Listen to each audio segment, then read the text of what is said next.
every day. Thank you very much. And it's devoid of insults, but straight to the point, factual and fearless. Charlie, no be joke. The pressure people like Johnnie can give you. No. You no get grey hair, you go get grey hair. I'm innocent. And that's what I'm saying. That the pressure Johnnie and his people, the pressure they can give you, you no get grey hair, you go get. But straight to the point, factual and fearless. Charlie, no be joke. The pressure people like Johnnie can give you. No. You no get grey hair, you go get grey hair. I'm innocent. And that's what I'm saying. That the pressure Johnnie and his people, the pressure they can give you, you no get grey hair, you go get. So your best bet is not to have hair. Bismillahirrahmanirrahim. Alhamdulillah Rabbil Alameen. Yehovah Jimila kemi wa helelo. Na mo kugbe ma she. Yehovah Jimila. Mi she fon kugbe e jako kemi ye. Bono Jimmy Kwelo. Na mo here in here akpopo ye. Assalamu alaikum, welcome to Johnny's Bite. It's Wednesday, it's my day. It's going to rain, I told you. So be careful out there. Stay safe if you live in a flood-prone area. At this time, you know that your life is in your hands because it's been raining, and so far, none of the district assemblies has come up with a very strategic plan to say this is my evacuation center within my space, and that people whose homes get flooded, this is where you come and get help, warm meals, blankets, and all of that. So you are on your own, literally. If I ask you now to tell me how often you have met with your DC or MCE and how often they have engaged you to understand the challenges in your community and how they intend to fix them, I'm sure that you'll be found wanting. Only a few will stand out. Only a few MCEs and DCEs come to you to come and ask you what your problems are. Only a few of them hold town hall meetings. Only a few of them actually engage with their constituents. They enjoy being called honorable, and riding in SUVs. They actually don't care about the people they are supposed to be managing. They don't care. Yesterday, I saw a very ridiculous video and sad video at that of a certain wooden bridge somewhere in Accra. But they have an MCE. They have a DCE. And children use that bridge every now and then. I can't immediately find a video.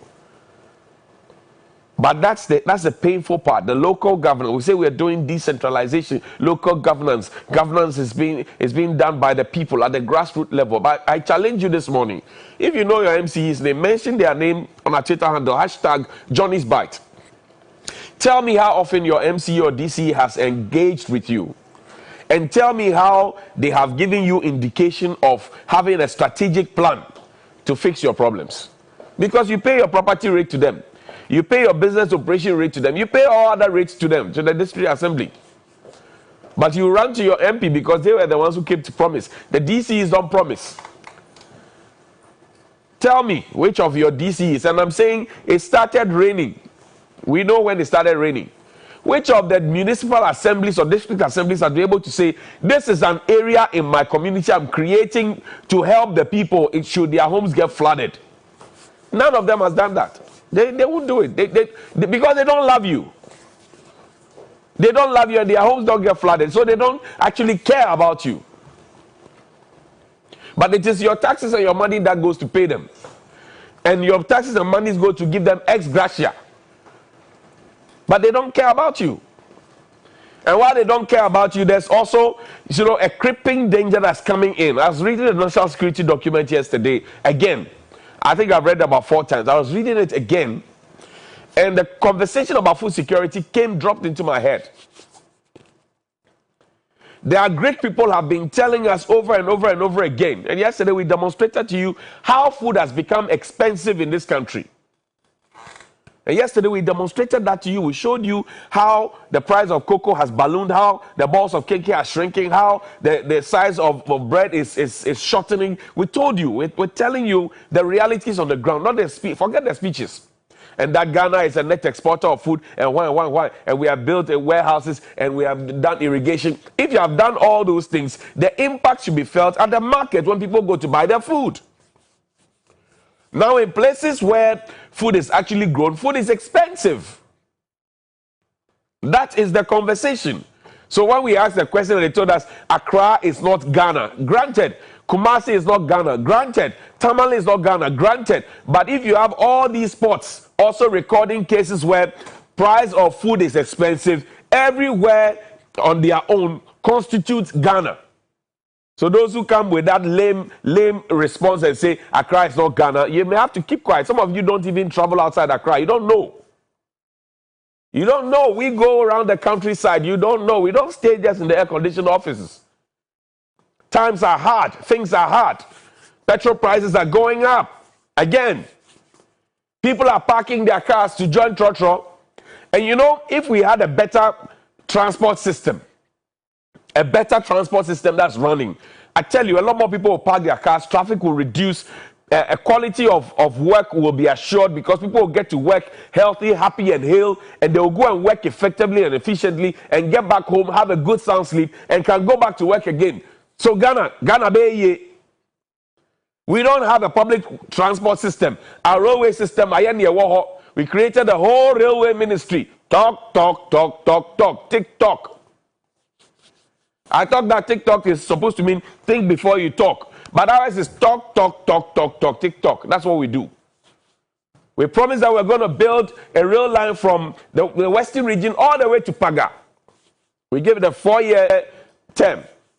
Where is it? So you don't have proper bus systems, you don't have rail systems, and you know that our big men, when you travel outside of this country, we use the buses, we use the cabs, we use the trains.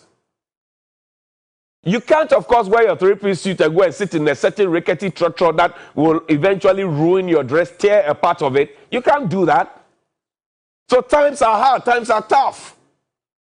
And we must stop whitewashing things and face the reality. Stop putting all the excuse on Russia, Ukraine. And now the COVID excuse has died down small. But now that we're being told that COVID is back, I'm sure that COVID conversation will be resurrected. Meanwhile, we have not done the accounting for COVID. So we are just spending, we are just chopping, we are just borrowing, spending, chopping, borrowing, spending, chopping, borrowing, spending, chopping. That's what we're doing. And then we are not thinking of the future, because the future generations, that's you, me, the younger generation, those who are in JSS, those who are in primary school, kindergarten, they will be the ones to come and pay the debt that is being accrued for us. And we are not actually seeing the benefit of what is being borrowed in our name impacting our lives. So you walk into a market, you want to buy food, and it's so expensive. Yet you are planting for food and jobs. So I ask the question, where are the plants, where is the food, and where are the jobs? Agric Minister, good morning to you. Where are the plants, where is the food, and where are the jobs? In the first year of planting for food and jobs, you went to Parliament and told them you had been able to create 745,000 jobs. If you're able to create 745,000 jobs in 1 year in the agri sector, multiply that by 6 times, or averagely 700,000. Can you imagine how many jobs you would have created? Not be paper job, or they talk proper job. You said you created 745,000 jobs. Go and check the Hansard if you have forgotten. Good morning to you, sir. Ghana is the next exporter of food, but we are importing every kind of food, including cassava and fish. We have the sea here. We have spent money to do close season. We even had a ridiculous way of opening and closing the sea. We spent money to print a dummy key, and we went in a ceremonial way to go open and close the sea. Yet we import fish. Cocoa, which is a mainstay. Cocoa production is reducing. It's in the news. I am not the one saying it. Go to the western region. The cocoa production is reducing. Cocoa that gives us money is reducing. I remember when we brought up the conversation that the Chinese are now planting cocoa, harvesting it, and actually drying it in a mechanized way. I told you about Olam also having farms, hectares, 2,000 or so, 20,000 hectares of farm of cocoa. Our Minister for Agri came to tell us, sir, that we should not worry because the quality of cocoa that we do or that we produce is of a higher grade than what they produce. Today, we are not even able to hit our 1 million metric tons target of cocoa. And it is reducing. That means that the cash that we used to get from there is also reducing. we are not producing, refining the cocoa. We are not adding value to the cocoa as much as we should. We are selling the beans as raw as we can. And now the people we sell the beans to are themselves producing beans and mechanizing it. That's Alfredo Kansi. No, play that sound bite for me. Let's hear it. 1 month ago, now Tony saying. Okay, near Tony 40. 40. 45. So she says that this is 60 Ghana cedis. A month ago, it was between 40 and 45 cedis. Fair no. Oma tunti se omo to no mo de ba say na. No mo ache fair no. E de gu engo no so. So mo de ya no so mo de amaye. We ni 15 cedis. Kese ni 20 cedis. And then this was how much? And no 12. This was 12, and now it's 15 cedis. The wheat we have local and we have the imported one. The local normally first was selling at 3 cedis, but it's now it's 4 cedis for a cup. At the millet formerly was 2 cedis, 50 pesos for a cup, but now it's 4 cedis. This is just a small indication of it. Maybe the Agric Minister has forgotten his job description and KPI. I'll remind him.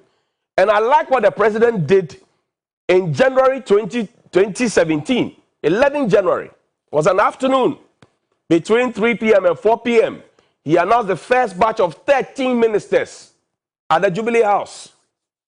I think that day when he finished, he said the press has been very impressive, and when they called them, they answered, so they should let the press hold something. The press never held that something. Whatever the president meant, I don't know. But he said, let the press hold something.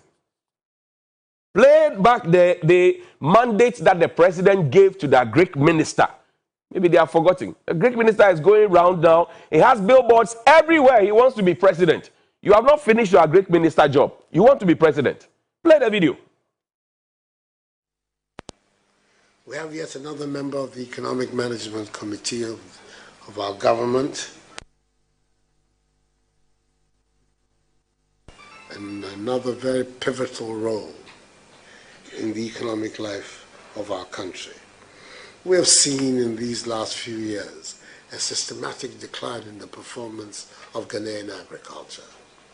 Output, rates of growth, the capacity to create food for ourselves, produce food for ourselves, all of these have been on a systematic decline. And it's time we put in charge of agriculture people who have been thinking, have been successful in the area, and who have a very broad, comprehensive view of what we need to do to get Ghanaian agriculture working, so that, one, the food deficits that we now experience, rice production, even in those of tubers of cassava, yam, etc., that all of those become things of the past, that we're able to develop cash crops that can diversify our economy and generate more export revenues for us, and provide us also with raw materials for the industrial development that we want to take place. Educated, did an agricultural degree at the University of Ghana, subsequently became PhD holder from the wrong university, but nevertheless a good university, was at Cambridge. So, and then from there went to work for the International Coffee Organization and rose to be, in fact, its #2 figure. So we're talking about somebody who's extremely well versed in issues to do with agriculture, agricultural productivity and development. For the last few years, he has been a member of parliament for Kwadaso, and also the spokesperson for our party in the House and in the country.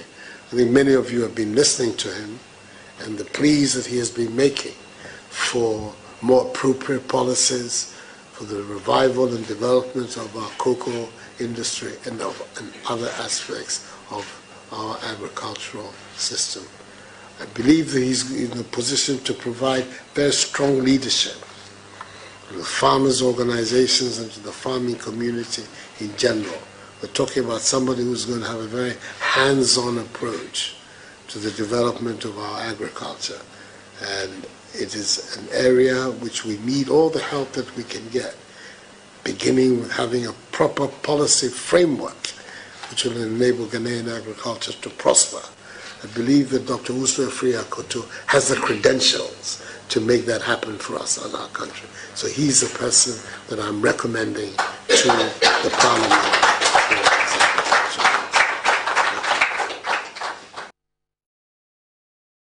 That was the mandate, the job description, the JD and the KPI, key performance indicator that the president gave to the Agric Minister. Revive our agricultural sector, mentioned your credentials, PhD this, you are done international coffee this, done that. How has that impacted our lives? That when I go to the market today, I go to my favorite Banku seller or my Banku joint. How has that impacted it? Your PhD and my bowl of Banku, how is that commensurate? They said come and revive, and I think that now that government has become so spiritual in their conversations, we are talking spirituality and religiosity, and we have left the job that was given to us to do. When the president said revival, he didn't mean church revival. He meant that you had said in 2016 that the agri sector was dying, it was growing and at a negative rate. You said it, that we were not growing and that you will come and revive it. So the president's call for revival was not a church revival. He said, come and resuscitate what you said was dead. After 6 years or 6 years on, what would you say your scorecard is, Mr. Agric Minister? The things that were said to you by the president. Today, farmers cannot find fertilizers. You said you're subsidizing fertilizer by 15%. Farmers cannot find the fertilizers. The farming season is moving swiftly. What it means is that food that we're supposed to plant, harvest, and store for this year so we can use next year will be non-existent if we don't take care next year. Food, maize, sorghum, millet, cassava, tomatoes, onions, all those things. Food, they are food that we're supposed to be planting now, harvesting, storing in our warehouses that have been built that we so much out, and then we start enjoying them in 2022, at least for the first quarter. Question, are we planting enough? 2, are we harvesting enough? 3, are we storing enough? 4, does our buffer stock have food in their stores?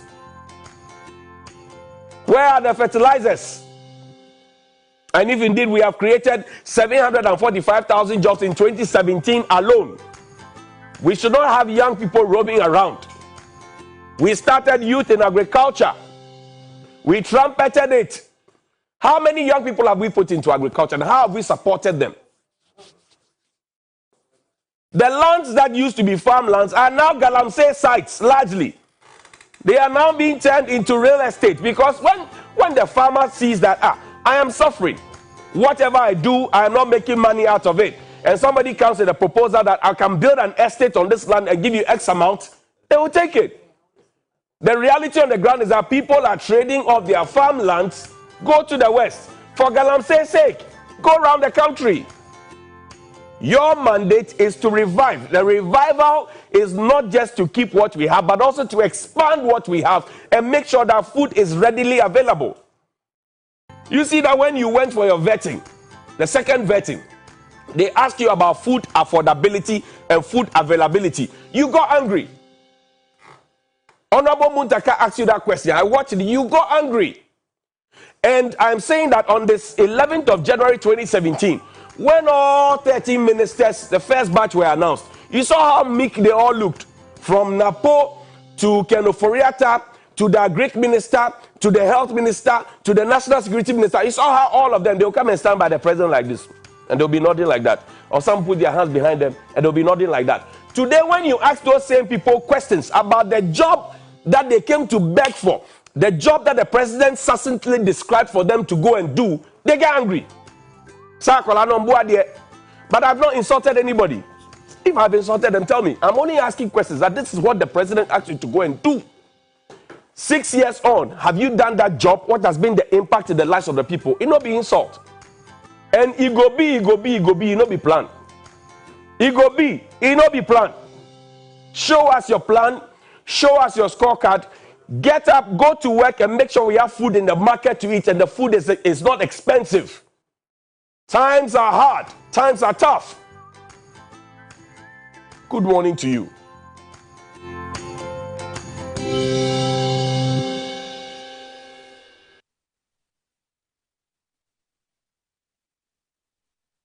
Sorry for interruption, but due to the acidic content of the atmospheric weather condition in the economy, I have decided wa obesumani bia metal afemuntien carbohydrate for wache